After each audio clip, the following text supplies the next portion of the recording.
Hello बच्चों, नमस्कार। आप सभी का स्वागत है हम सभी के प्यारे से YouTube channel RBI physics classes पर। और हम पढ़ रहे चैप्टर नंबर 4 जिसका नाम है विद्युत धारिता। अभी तक अपन ने इसका जैसे समांतर प्रेरक संधारित्र, संधारित्र की मतलब धारिता क्या होती है, समांतर प्रेरक संधारित्र इसके मतलब विभिन्न जैसे इसकी प्लेटों के मध्य पराविद्युत पदार्थ भरा हो तो क्या होगा, पूरा भरा हो तो क्या होगा, आंशिक भरा हो तो क्या होगा, और विभिन्न मोटाई के भिन्न भिन्न पराविद्युत पदार्थ भर रखे हो तो क्या होगा। और उसके बाद अपन ने एग्जाम्पल्स किए कहाँ से, 4.11 पे एग्जाम्पल कर लिए। तो उसके बाद अपना टॉपिक आज का गोलीय संधारित्र की व्हाट इज स्फेरिकल कैपेसिटर। गोलीय संधारित्र होता क्या है, तो अपन आज पढ़ने वाले किसके बारे में, गोलीय संधारित्र के बारे में। तो अपनी कॉपी में कॉपी और पेन उठाइए, है ना, और उसमें हेडिंग लगा लीजिए गोलीय संधारित्र स्फेरिकल कैपेसिटर। तो लिखिए, पहले परिभाषा लिखते हैं और उसके बाद इसका डेरिवेशन करते हैं। धारिता का सूत्र आएगा, बता दो आपको पहले, C बराबर 4 पाई एप्सिलॉन R1 R2 और R2 माइनस R1। ठीक है, या R2 माइनस R1 या R1 माइनस R2 कंफ्यूजन होगा तो लास्ट तक ये भी क्लियर कर दूंगा। ठीक है, तो पहले आप लगा लीजिए हेडिंग क्या कि गोलीय संधारित्र, और परिभाषा लिखिए। परिभाषा कभी वही परिभाषा है, गोलीय जो संधारित्र की थोड़ा सा चेंज, हल्का सा चेंज है कि जो प्लेटें वो क्या होगी, गोलाकार बन गई इस तरह से। तो देखिए परस्पर वही परिभाषा, परस्पर समान एवं विपरीत प्रकृति के आवेशों से युक्त, परस्पर समान एवं विपरीत प्रकृति के आवेशों से युक्त, यानी आवेश क्या होना चाहिए, समान होना चाहिए, विपरीत होना चाहिए। तो करते हैं संधारित्र के अंदर परस्पर समान एवं विपरीत प्रकृति के आवेशों से युक्त लगभग, आवेशों से युक्त लगभग समान आकार वाले, उनका आकार भी करना चाहिए लगभग बराबर होना चाहिए, लगभग समान आकार वाले सकेंद्रीय मतलब केंद्र क्या हो, एक ही हो, लगभग समान आकार वाले सकेंद्रीय चालक गोलों से। गोला कैसा होना चाहिए, चालक। ये जो प्रॉपर्टीज है आवेश को ग्रहण करने की प्रॉपर्टीज इनके चालकों की, न कि कुचालकों की। कि परस्पर समान एवं विपरीत प्रकृति के आवेशों से युक्त लगभग समान आकार वाले सकेंद्रीय चालक गोलों से, सकेंद्रीय चालक गोलों से बनी युक्ति को, चालक गोलों से बनी युक्ति को या डिवाइस को, युक्ति को गोलीय संधारित्र कहते हैं। क्या बोलते हैं, गोलीय संधारित्र। यानी जो प्लेटें यहाँ पे क्या बन रही है, गोलाकार बन रही है। ठीक है, इसको नाम ही क्या दे दिया, गोलीय संधारित्र बोल दिया।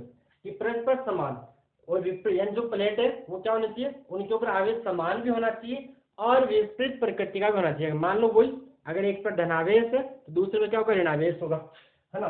लगभग समान और आकार दोनों क्या होना चाहिए, लगभग समान होना चाहिए, और उनका जो केंद्र है दोनों का एक होना चाहिए, और चालक गोले जो बनी युक्ति है उसको हम बोलते हैं गोलीय संधारित्र। जैसे मान लेते हैं इसका केंद्र, और मान लेते हैं ये एक चालक गोला है, यह है चालक गोला ए, इसको नाम देते हैं चालक गोला ए, और इसका केंद्र मान लेते हैं ये। और ये कोई दूसरा चालक गोला है, मान लेते हैं ये दूसरा चालक गोला है बी, दूसरा चालक गोला है बी, इसको मान लेते हैं चालक गोला बी। मान लेते हैं जिसकी आंतरिक त्रिज्या, इसकी मान लेते हैं त्रिज्या R1 मान लेते हैं, और बाह्य गोले की त्रिज्या को मान लेते हैं R2। कोई डाउट इसके अंदर। जो ये गोला था आंतरिक गोला ए, इसकी त्रिज्या अपन ए मान ली, ये इसका केंद्र है, और इसकी जो गोला बी है इसकी त्रिज्या हमने क्या मान लिया, R2। और किया क्या अपन ने, जो आंतरिक गोला है, ये जो आंतरिक गोला है उसको अपने किसी माध्यम से आवेशित किया, और मान लो अपने गोले बी को धनावेशित किया, +Q आवेश दिया। ये मान लो कोई R छड़ है, R कोई चालक छड़ है जिसके द्वारा इस कैपिटल Q, इस गोले ए को कैपिटल Q आवेश दिया, यानी इसको अपने कौन सा आवेश दिया, धन आवेश दिया, प्लस धन आवेश। को कैसे क्या किया अपन, इसको धनावेशित कर दिया। इसको अगर धनावेशित कर दिया बच्चों तो होगा क्या, ये गोला 20 के जस्ट पास में रखा है लेकिन संपर्क में तो नहीं है, लेकिन यहाँ पे क्या होगा, प्रेरण द्वारा इसके ऊपर विपरीत प्रकृति का आवेश उत्पन्न हुआ है। किसके द्वारा, बाई इंडक्शन, प्रेरण द्वारा आवेशन। अपन चैप्टर फर्स्ट में पढ़ा था आवेशित करने की विधियों में एक विधि अपनी प्रेरण द्वारा आवेशन। तो क्या होगा, जैसे इसको मैं धनावेशित किया तो जो चालक गोला बी है इसकी आंतरिक सतह पर गोले ए के कारण प्रेरण द्वारा ऋणावेश, यानी इतना ही इसके ऊपर क्या हो जाएगा, ऋणावेश उत्पन्न हो जाएगा। इसके ऊपर चालक गोले बी की आंतरिक सतह पर, चालक गोले बी की आंतरिक सतह पर इतना ही ऋणावेश उत्पन्न हो गया। ठीक है, अगर ऋणावेश यहाँ आ गया तो फिर गोले बी की बाह्य सतह क्या हो जाएगी, बाह्य सतह हो जाएगी धन आवेश। किसके वजह से, प्रेरण के कारण। किसकी वजह से, प्रेरण के कारण। लेकिन होगा क्या बच्चों, ये धनावेश यहाँ रुकेगा नहीं, ये धनावेश यहाँ रुकेगा नहीं। क्यों नहीं रुकेगा, क्योंकि अपन इसको कर देंगे अर्थिंग। क्या कर देंगे, इसको अपन करेंगे अर्थिंग। अर्थिंग का मतलब होता है भू संपर्कित। क्या होता है, भू संपर्क मीन्स इसको बोले इंग्लिश में अपन बोलते हैं अर्थिंग। तो होगा क्या, ये जो धनावेश है पृथ्वी से इलेक्ट्रॉन ग्रहण करके चालक गोले बी की बाह्य सतह उदासीन बन जाए। किससे? पृथ्वी से इलेक्ट्रॉन ग्रहण करके। अब मान लो इलेक्ट्रॉन आएगा कि जाएगा, तो धनावेश होगा तो पृथ्वी से इलेक्ट्रॉन आएगा, और यहाँ से ऋणावेश होता तो पृथ्वी के अंदर चला जाता। ठीक है, यहाँ तक, यहाँ पे कोई कंफ्यूजन आपको होना नहीं चाहिए। और डायग्राम बनाइए, जो अपन ये बोला उसी को वापस थोड़ी में लिखेंगे, फिर उसका करेंगे इसकी गोलीय संधारित्र की धारिता का व्यंजक जो आता है 4 pi epsilon not R/R2 - R1। ठीक है, आपको समझ आ गया कि दो परस्पर समान एवं विपरीत प्रकृति, यहाँ पे प्लस क्यू आवेश तो यहाँ क्या आएगा माइनस क्यू आवेश होगा। परस्पर समान एवं विपरीत प्रकृति के आवेश से युक्त लगभग समान आकार, ये जो आकार है बहुत पास पास में, से बड़ा बना दिया, ये रियल तो बहुत पास पास में, समान आकार वाले सकेंद्रित चालक गोलों से बनी युक्ति को बोलते गोलीय संधारित्र। तो ये डायग्राम, ये इसकी परिभाषा, ये डायग्राम एंड इसके बारे में करते हैं इसका डेरिवेशन। तो यहाँ पे आप छाप लीजिए, इस तरह से डायग्राम एक बार मैं यहाँ बना दूंगा या ये समझ लेंगे अपन। ये यहाँ पे हो गया, डायग्राम बना लीजिए पॉज करके, नहीं बनाया तो पॉज करो और बनाइए, फिर आगे चलते हैं।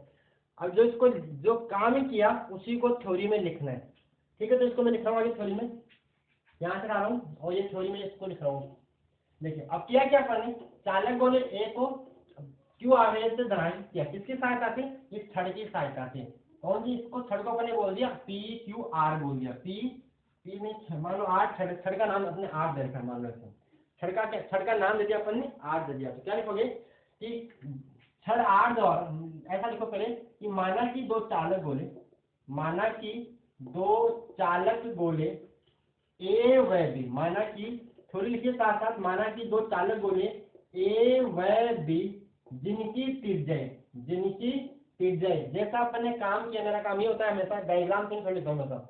माना कि दो चालक गोले ए व बी जिनकी त्रिज्याएं क्रमश है, जिनकी त्रिज्याएं क्रमश है, क्या मान लेते हैं R1 व R2 है। ए की अपन ने मान ली R1 और बी की अपन ने मान ली, और यहाँ पे ब्रेकेट लगा दीजिए, लगा R1 और R2 है, और R1 नहीं R2 greater than R1, R2 greater than R1, R2 ये जो बी गोला बाह्य गोला है इसकी त्रिज्या बड़ी होगी, और जो ए गोला वो गोला आंतरिक गोला है तो इसकी त्रिज्या इससे कम होगी, R1 और R2। ठीक है, वह गोला ए गोले बी के अंदर स्थित है, बी के अंदर स्थित, भाई गोला ए है वो बी के अंदर ही है, गोला ए है वो क्या है बी के अंदर स्थित है। तो जो गोला ए है, ये गोला ए ये ठोस भी हो सकता है और खोखला भी हो सकता है। क्या वह गोला ए गोले बी के अंदर स्थित है, जो खोखला व ठोस हो सकता है, जो खोखला व ठोस कैसा भी हो सकता है, इससे कोई फर्क नहीं पड़ेगा, लेकिन चालक जरूर होना चाहिए, चालक होना चाहिए कंडीशन ये, अंदर वाला ठोस भी हो सकता है खोखला भी हो सकता है, जो खोखला व ठोस हो सकता है, ये काम अपने ऐसा कर दिया। ठीक है, जो अपने व्यवस्था बनाई उसी को मैंने लिख दिया। ठीक है, अब आगे क्या किया अपने, आगे अपने किया इस आर छड़ की सहायता से गोले ए को धनावेशित किया। तो आगे लिखिए, छड़ आर की सहायता से, छड़ आर की लाइन चेंज करके, छड़ आर की सहायता से गोले कैपिटल ए को प्लस क्यू आवेश से आवेशित किया, प्लस क्यू आवेश से आवेशित किया। ठीक है, यहाँ से आवेशित किया, जिसकी वजह से गोले बी की, जिसकी वजह से गोले बी की आंतरिक सतह पर माइनस क्यू प्रेरण द्वारा, क्या लिखा, गोले ए को प्लस क्यू से आवेशित किया, वह इसके कारण प्रेरण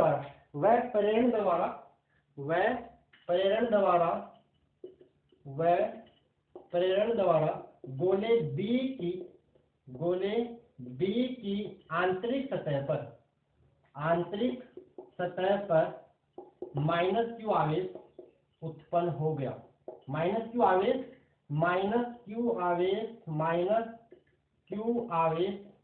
गोले ए के कारण उत्पन्न हो गया। भाई गोले ए को अपन ने क्या दिया, प्लस क्यू आवेश दिया, तो प्रेरण द्वारा गोले बी पर क्या हो गया, माइनस क्यू आवेश गोले ए के कारण उत्पन्न हो गया, यहाँ पे उत्पन्न हो गया। ठीक है, उत्पन्न हो गया, लेकिन वह गोले बी की वह गोले बी के बाहरी सतह पर वह गोले बी के बाहरी सतह पर प्रेरण द्वारा वही प्रेरण द्वारा यहाँ से माइनस है तो इसके बाहर क्या आएगा प्लस आएगा। वह प्रेरण द्वारा गोले बी की बाहरी सतह पर प्रेरण द्वारा प्लस क्यू आवेश उत्पन्न हुआ लेकिन गोले बी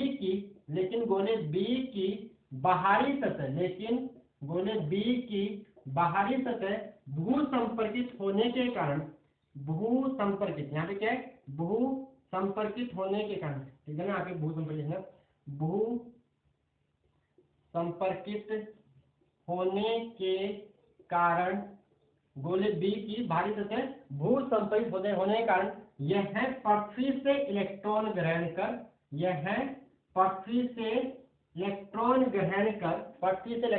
कर उदासीन हो जाती है। कौन सा सतह गोले बी की बाहरी सतह भू संपर्कित होने के कारण पृथ्वी से इलेक्ट्रॉन ग्रहण कर उदासीन हो जाती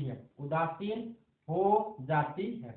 इसलिए यहाँ से निरस्त कर लेते होता क्या है ये प्लस क्यू आवेश पृथ्वी से इलेक्ट्रॉन ग्रहण करके निरस्त हो गया उदासीन हो गया। तो ये चीज की थ्योरी सिंपल से डिवाइड करता हूँ कि दो गोले ए और बी जिनकी चीजें R1 और R2 है। गोले ए को छड़ R द्वारा अपने प्लस क्यू आवेश धनावेशित किया, इसकी वजह से गोले बी की इसकी वजह से वह गोले ए ऐसा लिखिए वह गोले ए के कारण प्रेरण द्वारा गोले बी की आंतरिक सतह पर माइनस क्यू आवेश उत्पन्न हो गया और गोले बी की बाहरी सतह पर प्लस क्यू आवेश उत्पन्न हो गया, लेकिन गोले बी की बाहरी सतह भू संपर्कित होने के कारण क्या हो जाएगी उदासीन हो जाएगी। ये थी इसकी थ्योरी। क्लियर यहाँ तक? या थ्योरी छाप लीजिए और उसके बाद में इसको आगे करते हैं कंटिन्यू। देखो थ्योरी रटना नहीं होती है, थ्योरी डायग्राम को देख के लिखी जाती है। डायग्राम बनाने मैंने क्या डायग्राम को देख के थ्योरी लिख रहा हूँ, तो आप भी डायग्राम बना लीजिए और थ्योरी को अपने शब्दों में लिखने की कोशिश कीजिए। थ्योरी रटनी जाती है फिजिक्स की, ध्यान रखना। डायग्राम बनाइए और डायग्राम से लिखिए, आप इसको रटने की कोशिश मत करना। डायग्राम से पूरा क्लियर हो रहा है यहाँ पे सब कुछ। क्लियर यहाँ तक? चलो आगे आते हैं। ठीक है, अब अपन निकालना है गोले ए और बी पर विभव का, माने गोले ए और बी के भाई अपन धारिता निकालने क्या करते हैं सी बराबर क्यू बटा वी यही करते थे। और आपको याद होगा अपन क्या निकालते थे वी प्लेटों के मध्य का विभवांतर निकालते थे। यहाँ भी अपने क्या निकालना पड़ेगा प्लेटों के मध्य विभवांतर ही निकालना पड़ेगा और कोई भी ज्यादा खास चेंज नहीं होगा। निकालना क्या अपने को गोले प्लेटों के मध्य विभवांतर, एक प्लेट ये ए मान लो दूसरी प्लेट क्या मान लो बी मान लो। यहाँ तक नोट कर लिया होगा, नहीं क्या तो पोज लीजिए बैग जाके, पोज भी नहीं कर तो बैग चला जाए और नोट कर लीजिए। ये भू संपर्कित मैंने खाली यहाँ से डायग्राम इसको उठा रहा हूँ, ठीक है, अब बना लिया डायग्राम। तो देखिए क्या होगा अपने तो इसके बीच में विभवांतर, तो देखिए गोला ए गोले बी के अंदर है तो गोले ए पर विभव होगा इसके खुद के आवेश प्लस क्यू के कारण भी होगा और जो बाह्य जो गोला है माइनस इसके ऊपर कौन सा आवेश होता है इसके ऊपर सिर्फ माइनस बता इसको हटा देना, समझाया था आपको। ये प्लस तो क्या हो गया पृथ्वी से इलेक्ट्रॉन ग्रहण करके क्या निरस्त हो गया, तो यहाँ प्लस मत दिखाना क्योंकि उसको अपन ने क्या कर दिया था भू संपर्कित कर दिया था। ठीक है, वो तो मैंने समझा नहीं बनाया था, वो कहाँ चला गया अर्थ के अंदर चला गया, पृथ्वी से अर्थ के अंदर गया नहीं, अर्थ से इलेक्ट्रॉन लेके वो उदासीन बना गया है। तो देखिए तो गोले ए पर जो विभव है खुद के आवेश प्लस क्यू के कारण भी होगा और गोले बी पर जो आवेश माइनस क्यू इसके कारण भी होगा। तो गोले ए पर कुल विभव क्या होगा इसकी वजह इसके आवेश खुद के आवेश की वजह से प्लस बी के माइनस के आवेश की वजह से। तो देखिए गोले ए पर विभव स्वयं के आवेश प्लस क्यू व गोले बी की आंतरिक सतह पर स्थित आवेश माइनस क्यू दोनों के कारण होगा लिखने बोल रहा हूँ साथ लिखने जा रहा हूँ दोनों के कारण होगा। तो देखिए गोले बी पर कुल विभव, तो गोले ए पर कुल विभव कितना आएगा उसको मैं V बोल देता हूँ। तो V बराबर खुद की वजह से VA प्लस B की वजह से VB। तो VA का मान क्या होगा चालक गोले की सतह पर विभव दिए तो क्या होता है चालक गोले की सतह पर विभव का सूत्र आपको याद होगा V बराबर KQ/R। ये होगा सतह में चैप्टर 31 पढ़ रखा है। चालक गोले की सतह पर विभव का सूत्र क्या होता है V बराबर KQ/R, याद है कि नहीं, याद होना चाहिए। V बराबर के क्यू बाई आर, ये होता है कहाँ, चालक गोले की सतह पर। तो देखिए यहाँ पे क्या आएगा, के क्यू बाई आर, आर इसकी त्रिज्या कितनी है R1 प्लस, देखो जो गोला बी, गोला ए है वो गोले बी के अंदर है, और ये गोला बी कैसा है, चालक गोला है, तो चालक गोले के अंदर भी विभव उतना ही होता है जितना सतह पे होता है।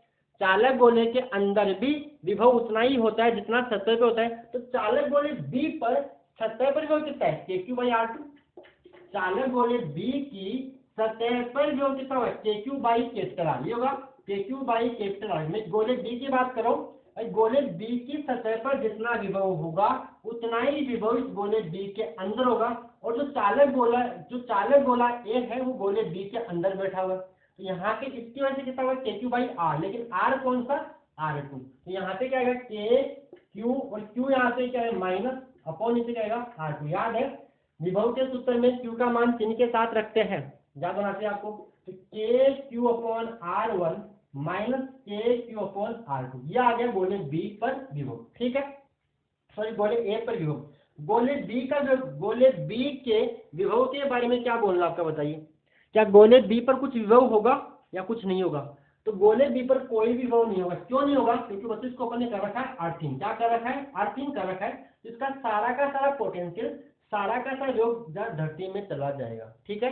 तो भू संपर्कित, जो सतह भू संपर्कित होती है उसका विभव कितना होता है, 0 होता है। तो क्या लिखेंगे, गोला बी भू संपर्कित है, गोला बी भू संपर्कित है, गोला बी भू संपर्कित है, गोला बी, क्या बोल रहा हूँ, गोला बी भू संपर्कित है, इसके कारण इसका विभव 0 होगा, इसके कारण इसका विभव कितना होगा, इसका विभव 0 होगा। इसका जो यानी बी डैश बोले, बी डैश कितना आ गया, गोले बी पर, अतः गोले बी का कुल विभव, अतः गोले बी पर कुल विभव, गोले बी पर कुल विभव कितना आएगा, 0 लिख दिया, बी डैश बोले कितना होगा 0। तो यहाँ पर विभव 0 है और यहाँ पर विभव लिखता है, यहाँ पर विभव इस जगह पर पूरी सतह बोल दीजिए, यहाँ पे आ रहा है के क्यू बाई R1 माइनस के क्यू बटा R2, और यहाँ पे कितना आ रहा है, 0 आ रहा है। तो अपने को क्या चाहिए, इन प्लेटों के बीच का विभवांतर चाहिए, क्या चाहिए, इन प्लेटों के बीच का विभवांतर चाहिए। तो देखिए गोले ए व बी के मध्य विभवांतर, गोले ए व बी के मध्य विभवांतर, गोले ए व बी के मध्य विभवांतर, उसको मैं थोड़ी देर डेल वी बोल दूंगी, जैसे सिंपल वी बोलते थे लेकिन यहाँ पे वी को अपन वी से इसको दिखा दे, तो यहाँ पे बोल रहा हूँ डेल वी मतलब डिफरेंस। तो कितना आएगा देखिए, वी गोले ए पर कितना है वो देख लीजिए, और बी पे कितना वो देख लीजिए, वी माइनस 0। गोले ए यहाँ पे कितना है वो, और यहाँ पे विभव का अंतर, तो यहाँ पे v के बराबर, v का मान जैसे ये है, और यहाँ पे कितना है 0, तो v माइनस 0, तो ये आ गया विभवांतर का मान। तो यहाँ पे नोट कीजिए, v का मान ये पड़ा उठा के रख दीजिए, यहाँ पे क्या आएगा, के क्यू बाई R1 माइनस के क्यू बाई R2 और माइनस 0। तो सिंपल क्या बन जाएगा, के क्यू बाई R1 माइनस के क्यू बाई R2, ये आ गया विभव का मान। तो आप यहाँ तक नोट कीजिए, ठीक है, यहाँ तक आप पॉज करके नोट कर लीजिए, मैं इसको थोड़ा सा आगे और करता हूँ। v का मान निकाले, अब करना कुछ नहीं, c बराबर क्यू बटा v वाले फॉर्मूले में v का मान उठा के लगा देना और आपका आंसर आपके सामने होगा, ठीक है। पॉज कर लिया आपने, नहीं किया तो पॉज करके नोट कर लीजिएगा, ठीक है, ओके। अब देखिए आगे आता है धारिता। धारिता क्या होती है जानते होंगे भाई, यहाँ पे देखो दिख रहा है, यहाँ से नहीं दिखा तो इसको लिख देता हूँ, डेल v बराबर v माइनस 0, और v का मान ये था, यहाँ पे था कितना रहा, के क्यू बाई R1 माइनस के क्यू बाई R2। चाहो तो आप यहाँ से के क्यू बाई कॉमन लेके इसको 1/R1 माइनस 1/R2 चलो कर देते हैं। तो क्या बन जाएगा देखिए, के क्यू लघुत्तम में जाएगा R2 माइनस R1 और नीचे जाएगा R1 R2, कुछ दिखने लग गया। देखो बच्चे यहाँ पे आ रहा है R2 माइनस R1, बुक में आपके R1 माइनस R2 का रखा है, तो उसका मतलब आप समझ लीजिए हमेशा बड़ी त्रिज्या में से छोटी त्रिज्या घटानी। बुक में सोच रहे इसको R1 बोल रखा है, इसको R1 बोल रखा इसको R2 बोल रखा, उससे कोई फर्क नहीं पड़ता, अपने को डिपेंड करता है अपने किसको क्या माना है। बुक में इसको R1 बोल रखा है तो उनका R1 माइनस R2 आ रहा होगा, कंफ्यूज मतलब ना बुक से और यहाँ से। हमेशा याद रखिए कि बड़ी त्रिज्या में से छोटी त्रिज्या घटानी, तो यहाँ पे बड़ा कौन है R2, छोटा कौन है R1, ठीक है, ये भी कंफ्यूजन क्लियर। तो धारिता क्या होगी, अतः धारिता C बराबर क्या होता है, Q बटा V, धारिता, अतः गोलीय संधारित्र की धारिता, अतः गोलीय संधारित्र की धारिता। तो धारिता सूत्र तो आप सबको याद रख गया होगा अभी तक, क्या होता है C बराबर Q बटा V, और यहाँ पे V को डेल V लिखा है, तो V से अपन ने A के गोले के विभव को दिखा दिया था, गोले A के विभव को दिखा दिया था। तो Q अपॉन डेल V का मान यहाँ पर दीजिए कितना KQ, यहाँ पे R2 माइनस R1 और यहाँ पे R1 R2, Q से Q गया तो बचा क्या C बराबर, ये R1 R2 ऊपर चला जाएगा तो R1 R2 और नीचे क्या बचा K into R2 minus R1। अब बच्चों आपको याद होगा भाई K क्या होता है 1/4 पाई एप्सिलॉन नॉट, ये होता है। तो यहाँ से मैं ऐसा लिख दूं 4 पाई एप्सिलॉन नॉट बराबर 1/K लिख सकते हैं। ये 1/K एक तरह से भाई ऊपर 1 मान ले, नीचे 1/K को अपन क्या लिख सकते हैं 4 पाई एप्सिलॉन लिख सकते हैं। साइड में लिख देना कि 1/K बराबर होता है 4 पाई एप्सिलॉन नॉट। ये चैप्टर फर्स्ट अपन पढ़ते आ रहे हैं। तो C बराबर क्या बन जाएगा 4 pi epsilon not R1 R2 upon नीचे क्या आएगा R2 माइनस R1। तो ये आ गया आपकी संधारित्र, गोलीय संधारित्र की धारिता का व्यंजक। लेकिन यहाँ पर ये कहाँ निकाला मैंने निर्वात में। इसको किसमें माना गया मैंने कि जो प्लेटों कहाँ रखा हुआ है, इनके इसकी प्लेटों के बीच में निर्वात है। क्या है इसकी प्लेटों के बीच में क्या है निर्वात। ठीक है, ये आ गया आपकी गोलीय संधारित्र की धारिता का व्यंजक। ये था किसमें निर्वात में, समीकरण नंबर 1 बोल के छोड़ दिए। आई होप आपको ये सारी बातें समझ में आ गई होगी। ठीक है, यहाँ पे करना क्या होता है, काम वो ही करना है, संधारित्र कोई सा भी हो, C बराबर Q बटा V। अपना काम फाइनल होता है प्लेटों के बीच में विभवांतर निकालना कैसे भी, और यहाँ भी अपन ने वो ही किया है। C बराबर Q बटा V में Q गोले का दे रखा होता है और V निकालना है प्लेटों के बीच में। अपन ने यहाँ विभवांतर अपने तरीके से निकाल लिया। ये चीजें अपन ने गोले के लिए विभव क्या होता है चैप्टर फर्स्ट में पढ़ रखी है। अब जिसको गोले के विभव के बारे में पता नहीं होगा तो हो सकता है इसको समझ में नहीं आया हो, तो आपको वो तो पता होना ही चाहिए। ठीक है, आगे चले। ये कहाँ निकाले मैंने निर्वात में। आगे बात करें, इसको डायग्राम उठाता हूँ, कोई डाउट इससे अब नहीं है। अब अगर माध्यम में लिखना है, किसमें लिखना है माध्यम में गोलीय संधारित्र की धारिता। माध्यम में आई कर रहा हूँ मैं इसको कंटिन्यू, माध्यम में गोलीय संधारित्र की धारिता, या मैं लिखता हूँ सिंपल माध्यम में धारिता। तो बच्चों माध्यम के लिए क्या करते हैं अपन, इस एप्सिलॉन नोट की जगह सिंपल एप्सिलॉन लिखते हैं। क्या क्या सिंपल एप्सिलॉन, और उसको बोलते हैं माध्यम की विद्युत शीलता। तो माध्यम को मिलता हमेशा M फॉर मीडियम या माध्यम। तो C बराबर आएगा 4 पाई एप्सिलॉन, यहाँ पे R1 R2 और नीचे आएगा R2 माइनस R1। लेकिन बच्चों आप जानते हो एप्सिलॉन क्या होता है, epsilon naught into epsilon R होता है, ये आपको पता होगा। और एप्सिलॉन R जिसको बोलते हैं माध्यम की आपेक्षिक विद्युत शीलता। तो आएगा CM बन जाएगा 4 पाई, इस एप्सिलॉन लिख दो epsilon naught into epsilon R, R1 R2 और नीचे क्या आएगा R2 माइनस R1। ध्यान से देखे अगर, तो देखो अगर इस एप्सिलॉन R को बाहर ले ले तो बन रहा क्या 4 pi epsilon not R1 R2 upon नीचे R2 माइनस R1, और इसको अपन C के लिख सकते हैं। इसको क्या लिख सकते हैं C। तो ये क्या हो गया CM बराबर एप्सिलॉन R इंटू C। ऐसा ही कभी पहले भी आया था अगर आप रेगुलर पढ़ रहे हो तो, कि माध्यम में धारिता हमेशा बढ़ती है, और कितने गुना बढ़ती है, जितना उस माध्यम का परावर्तांक होता है उतने गुना बढ़ जाती है। तो ये होगी माध्यम में धारिता। ठीक है, यहाँ तो कोई डाउट। ठीक है, अब एक थोड़ा सा टेस्ट लगा देते हैं कि देखिए इसको थोड़ा सा यहाँ से नोट कीजिए, से आगे सुना हो। यहाँ से नोट कर लिया होगा आपने, नहीं क्या तो पॉज करो, नोट कीजिए फिर आगे बढ़ना। मैं इसको यहाँ से साफ कर रहा हूँ, कर लिया होगा पॉज, ओके बैक करके, नहीं तो नोट करना। अब देखिए इसको थोड़ा सा चेंज कर लेते हैं। इसकी वजह C बराबर 4 पाई एप्सिलॉन नोट, मैं इसको थोड़ा सा चेंज कैसे करूँ R2 माइनस R1। ये जो R1 R2 उसको अपन नीचे रख सकते हैं, कोई बात डाउट आपको इसमें भाई, ये ऊपर जा सकता है, नीचे तो ला सकते हैं। जब ये ऊपर जा सकता है तो ऊपर वाला नीचे भी तो आ सकता है, कोई डाउट इसके अंदर। तो क्या बनेगा C बराबर 4 पाई एप्सिलॉन, देखिए ये भाग में तो इसका भाग इसमें क्या बनेगा R2 बटा R1 R2 और माइनस R1 बटा R1 R2 ये बनेगा। देखिए यहाँ से R2 से R2 गया तो क्या बचा 1/R1 माइनस यहाँ पे R1 से R1 गया तो क्या हो गया 1/R2। ठीक है, अब देखिए मान लेते हैं कि माना कि R1 बराबर R है, माना कि R1 बराबर कैपिटल R है, और R2 को मान लेते हैं अनंत। R2 क्या मान लेते हैं कि R1 था जो गोला है ये अंदर वाला, इसकी जगह मैंने मान ली R, और जो गोला B था उसको उठा के कहाँ ले गए अनंत पे, कहाँ ले गए अनंत पे। ऐसा लगा रहे कुछ दिख रहा है अभी आपको, इसमें कुछ दिखने वाला, आपको क्या दिख रहा है मैं दिखाता हूँ। देखिए तो क्या बन जाएगा देखिए, तो C बराबर क्या आ जाएगा 4 पाई एप्सिलॉन नॉट, यहाँ पे 1 अपॉन कैपिटल आर, R1 से क्या रखना है कैपिटल आर, माइनस R2 से अनंत रखना है। और आप जानते हो 1 बटा अनंत को लगभग कितना मानते हैं, 0 मानते हैं। तो बन जाएगा कितना, C बराबर 4 पाई एप्सिलॉन नॉट, नीचे 1 अपॉन आर माइनस 0, तो क्या बचा एक तरह से 4 पाई एप्सिलॉन नॉट, नीचे 1 बटा आर, और आर कहाँ जाएगा ऊपर, तो C बराबर आएगा 4 pi epsilon naught into R. देखा सा लग रहा है कहीं कहीं देखा था, कहाँ देखा था, विलगित गोलीय चालक की धारिता लेक्चर नंबर 2 में बता दिया था। विलगित गोलीय चालक की धारिता, ये कोई गोलीय चालक है, गोलीय चालक है, उसकी धारिता सूत्र ये आता था।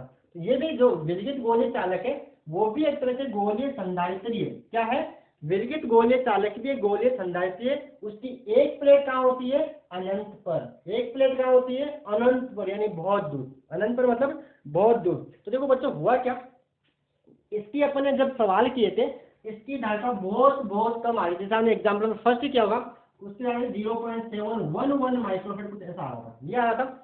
तो गोलीय चालक भी गोलीय संधारित्री होता है, लेकिन उनकी धारिता कम होती है। धारिता कम इसलिए होती है क्योंकि ये एनर्जी को बांध के नहीं रखता, और अपन क्या चाहते हैं कि एनर्जी विद्युत ऊर्जा टिकती रहे, बंध के रहे। तो ये काम करता है अपना गोलीय संधारित्री। देखो ये क्या करता है, ये ऊर्जा को अपनी प्लेटों के बीच में बिल्कुल बाउंड करके बांध के रखता है, लेकिन वो बांध के नहीं रखता, वो बिल्कुल दिलदार आदमी जो भी आता है उसको बिखेर लेगा भाई, तो सबको वो सबको बांटते रहता है। लेकिन ये क्या करता है, एनर्जी को इकट्ठा करके रखता है, और जब जरूरत पड़ती है तब दे देता है। लेकिन जब उसके पास जरूरत पड़े अपन जाए ला भाई एनर्जी दे, तो ये बोले मेरे पास है नहीं, मैंने तो बांट दी लोगों को। तो ऐसा नहीं होना चाहिए। तो ये भी क्या समझ आया मैंने क्या बोला, कि यहाँ पे एनर्जी बिखरी हुई है, काम तो ये भी कर रहा है, लेकिन यहाँ पे एनर्जी बिखरी हुई है, लेकिन यहाँ पे एनर्जी बंधी हुई है। ये विलगित गोलीय चालक भी गोलीय संधारित्री होता है, लेकिन इसकी धारिता कम इसलिए होती है, जैसा लिख लीजिए, एक विलगित गोलीय चालक भी गोलीय संधारित्री व्यवहार करता है, लेकिन उसकी एक प्लेट अनंत पर भू संपर्कित मानी जाती है। कहाँ पे मानते हैं, अनंत पर भू संपर्कित मानी जाती।